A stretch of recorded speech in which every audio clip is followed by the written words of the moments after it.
Trump au Moyen-Orient, une tournée économique sous pression de l'influence chinoise. Le président américain Donald Trump a entamé ce 13 mai 2025 une tournée de 4 jours au Moyen-Orient, avec des escales en Arabie Saoudite, au Qatar, aux Émirats Arabes Unis. Cette visite est axée sur des accords économiques majeurs et intervient dans un contexte où les pays arabes renforcent leurs liens économiques et militaires avec la Chine, tout en maintenant des relations stratégiques avec les États-Unis. À Riyad, Trump a signé plusieurs accords avec le prince héritier Mohammed Ben Salman, incluant un engagement saoudien à investir 600 milliards de dollars aux États-Unis dans les secteurs de l'énergie, de la technologie, de la défense et des infrastructures. À Abu Dhabi, les Émirats Arabes Unis ont annoncé un plan d'investissement de 1400 milliards de dollars sur 10 ans, notamment dans les domaines de l'intelligence artificielle et du spatial.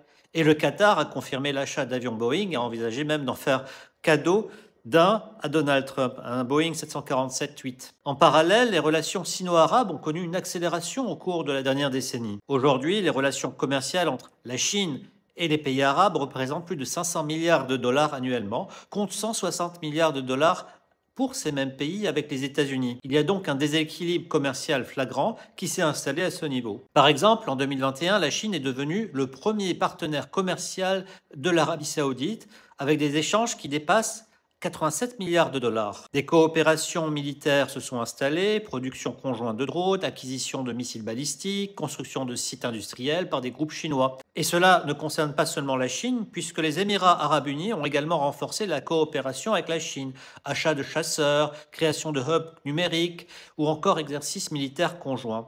Et ces rapprochements ont suscité des alertes du Pentagone, notamment en matière de sécurité sur les réseaux et les risques d'espionnage industriel. Cela a des conséquences aussi sur le plan diplomatique. La Chine a pris un rôle nouveau dans la région.